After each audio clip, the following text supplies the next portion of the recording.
Good evening and welcome to Younib TV Live at 9. On this first day of December, we bring you to the top stories making the headlines tonight, from President Ruto's stern warning to criminal gangs to government's push to strengthen its administrative system with the newly trained chiefs. We also look at the political reactions following by-election violence, education concerns in Migori, a major child protection ruling in Kwale, and residents in Tana River demanding better services. And on the field this evening, the Harambee Starlets wrap up their preparations ahead of WAFCON 2026. This is what we have lined up for you, but first things first, let's take a look at the headlines.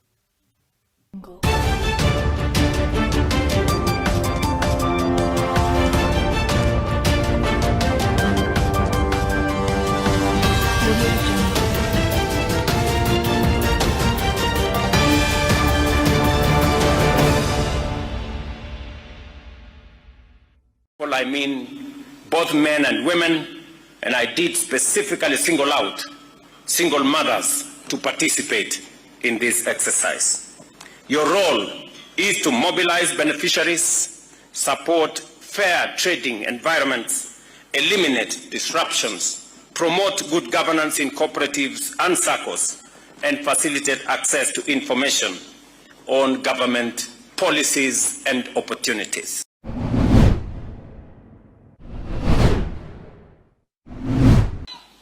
Chiefs hoye!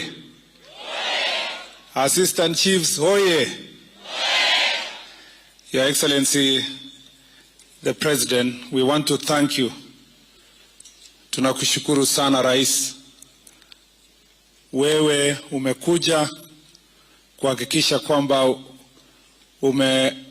umesimamia kufuzu kwa hawa machifu na naibu wao.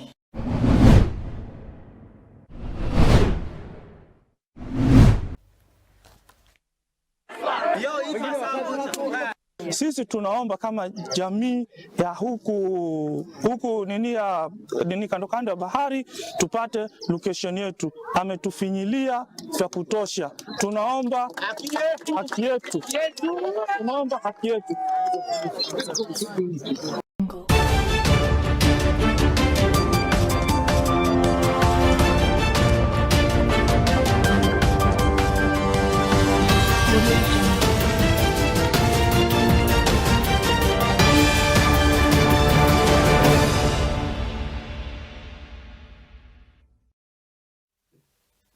The bulletin begins right now. My name is Alphonce. Ouma. Now, President William Ruto has ordered the police department to deal harshly with gangs that disrupt peace in the country. The president made the remarks at the graduation of 1,837 chiefs and their deputies who graduated today after completing their courses in administration, law and security at the Embakasi Police Training College here in Nairobi. The president further warned that his administration will not allow politicians to use youth as goons to cause chaos and death. I mean both men and women, and I did specifically single out single mothers to participate in this exercise. Your role is to mobilize beneficiaries, support fair trading environments, eliminate disruptions, promote good governance in cooperatives and SACCOs, and facilitate access to information on government policies and opportunities. At the same time, the government continues to expand digital public services to enhance efficiency and transparency. Over 27,000 services have already been onboarded onto the digital platforms, with further expansion underway, including universal connectivity and the rollout of Jitume labs in all wards. You are expected to adopt digital systems fully, ensure accurate reporting, and support citizens in accessing digital services. Our housing agenda seeks to stimulate employment and provide dignified living conditions.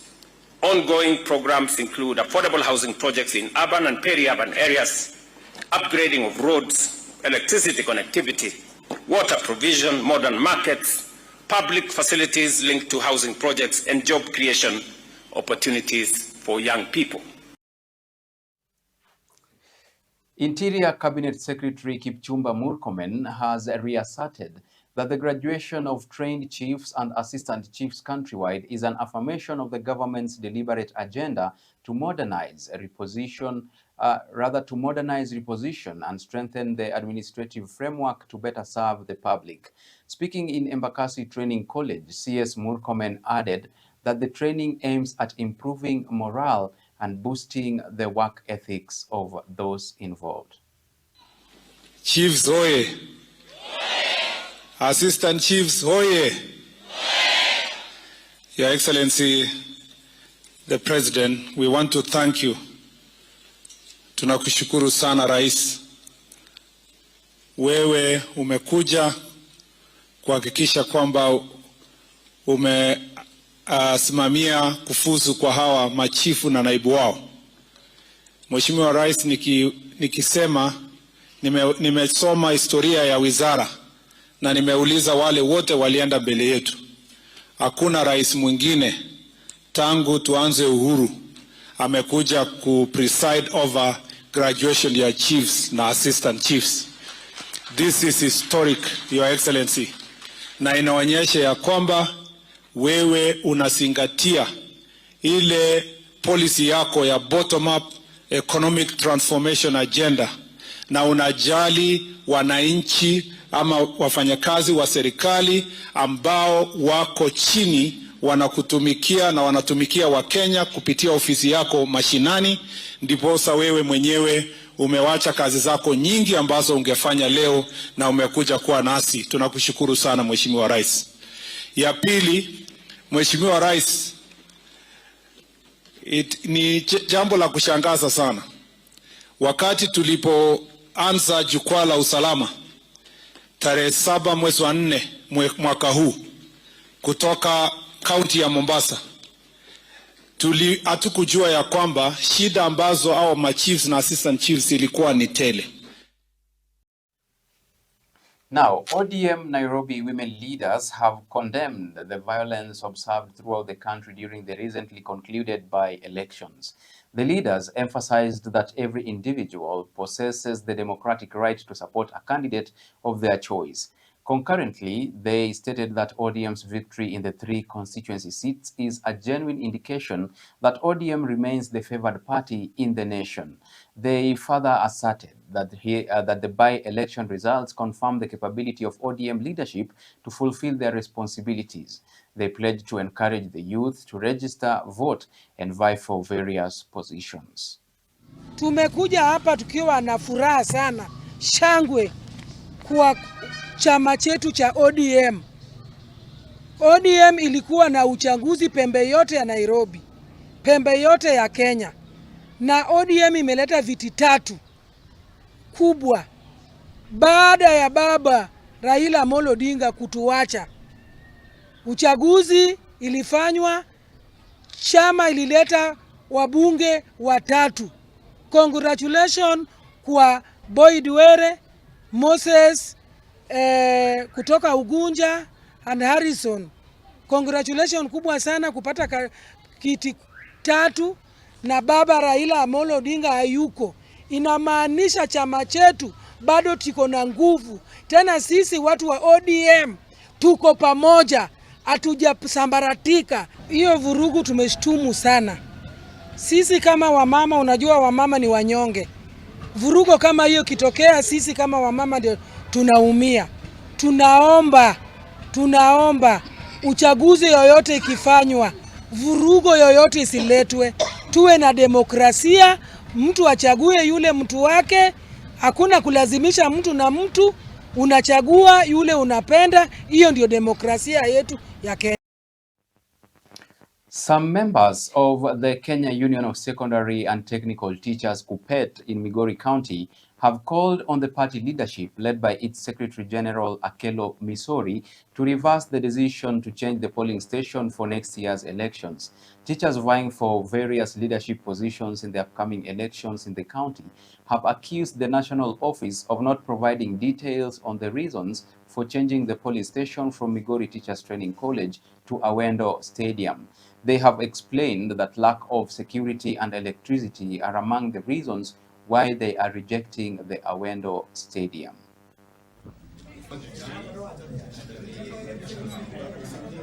Advantaging us, and in this case, it means that most of our teachers will not come. The branch executive committee members of this particular county sat on 10th of November in the board. Advantaging us, and in this case, it means that most of our teachers will not come. It's like the venue is scheduled to be at Sony in a field.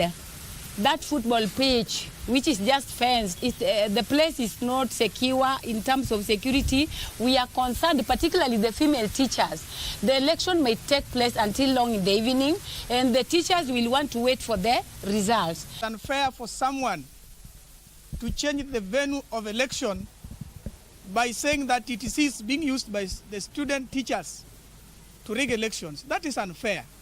TTC is centrally placed, and it is even what is used by IBC for the county tallying headquarters. How can it be that those big elections have never been manipulated, the TTC? Let the voting center be at a central place, and that is the usual place, which is Migori Teachers Training College. That will be a central place, and it will be comfortable with each and everyone from all the sub-counties.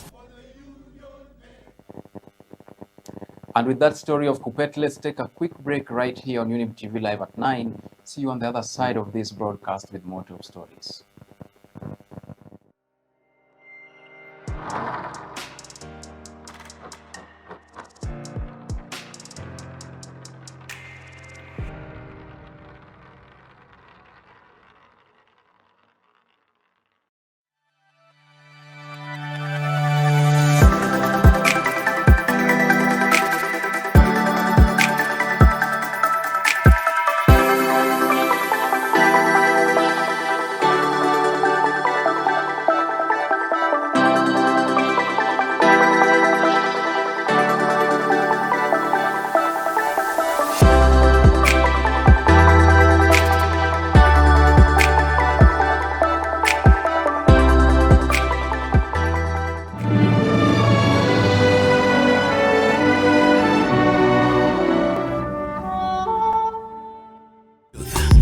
Ever the best.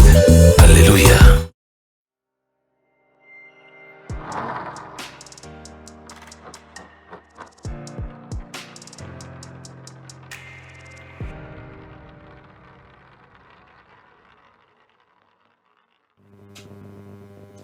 Welcome back to Younib TV Live at 9. If you're just joining us, welcome. Now, the Kwale High Court has ordered the closure of 7 shelters for claims of hosting unregistered children and being linked to allegations of child trafficking. Justin Naikuni Lucas Lepares of the Kwale Environment and Land Court said the shelters were suspected of being involved in the trafficking of children out of the country where their rights are being violated. He said this during the closing ceremony of the Children's Month celebration at the Msambweni Court.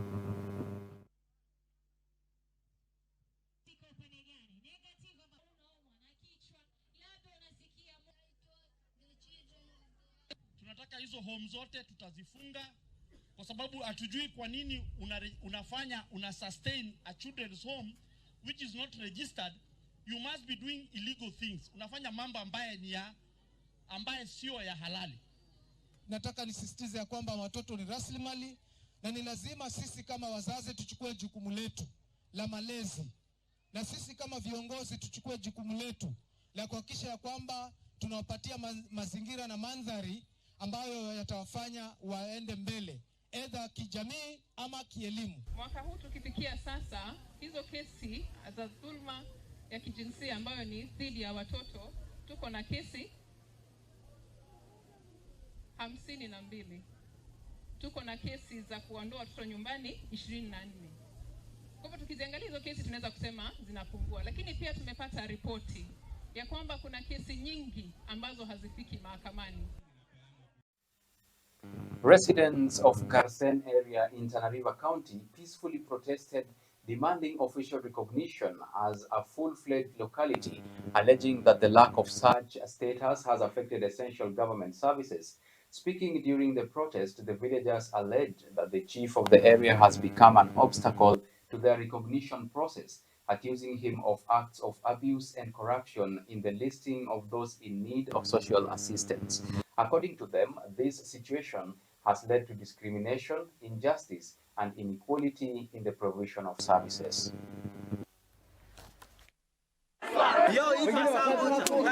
Sisi tunaomba kama jamii ya huku kando kando ya bahari tupate location yetu. Ametufinyilia vya kutosha. Tunaomba haki yetu.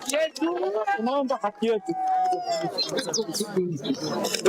Relief kuuza na hiyo mambo inaonekana kabisa. Hii shida yote ambayo kwamba imetokezea katika jamii yetu kuanzia Mbelezoni mpaka Talota. Hii matatizo yote ambayo kwamba wazee wameongea, kina mama wameongea, shida kubwa jamii yetu sisi tunataka kwamba tujitawale wenyewe. Na huduma ambao sisi tumekosa, wachifu wa ishara ndio anatulalia sisi, hatuna haki kutoka shirikisho kuendea Dargana Bora-Moyo. Kuna sehemu nyingi sana huko ambazo zitajumuisha kupata sisi tuwe na location yetu. So tunaomba na tunataka tupate location yetu tujimiliki wenyewe bila matatizo, kwa sababu tumeona huduma pia ziko mbali na sisi kupata huduma zetu hapa kijiji cha shirikisho na viunga vyake. Well, let's get into some sporting action now. The Harambee Starlets concluded their preparation tour on a positive note, managing to secure a 1-1 draw against a highly ranked Algeria in a spirited performance that indicates Kenya's readiness for WAFCON 2026. The Starlets are now shifting their attention to Morocco, where they will participate in the expanded 16-team Women's Africa Cup of Nations WAFCON in March, with the goal of achieving a top 4 finish to qualify for the FIFA Women's World Cup. Tumepata chances, unfortunately hatuja give the result yenye tunataka, but going forward we will correct on our mistakes. Tumeona level yetu na level ya opponent hatuko mbaya, so ni ku work on our mistakes and kuzidi kuimprove, najua tutakuwa ready more. 2 friendly matches, we lost the first one.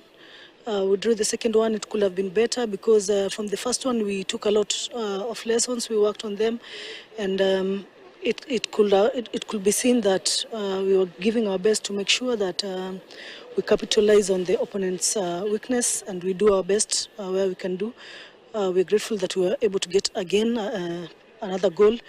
We were hoping for a win, but this shows us that there are some things that we still need to work on, especially on mental toughness, on mental preparation, and on a lot of concentration, especially in the dying minutes. And immediately we score. It could have been seen that when we score, sometimes opponent we struggle again against the opponent to come back, but immediately we are able to contain. Then we play better again. Good lesson for us as a national team in this preparation towards WAFCON, and we know now what to do. We know the caliber of players we are going to meet. We know what to go and work on. We are hoping for good and better preparation. We are hoping that the government and the federation will support us fully to prepare in time and to prepare well. And that story of stars, or rather starlets, wraps up our 9 o'clock bulletin this first day of December. Now, as we begin a new month, I want to take a moment to sincerely thank you, our loyal viewers. This week, I was honored to receive the Media Personality of the Year award at the Kibali Awards, and tonight I dedicate this award to you. Thank you so much for your trust, for your support, and for making this journey worthwhile. My name is Alphonce Ouma, and from all of us here at Younib TV, have a peaceful and blessed night. Good night.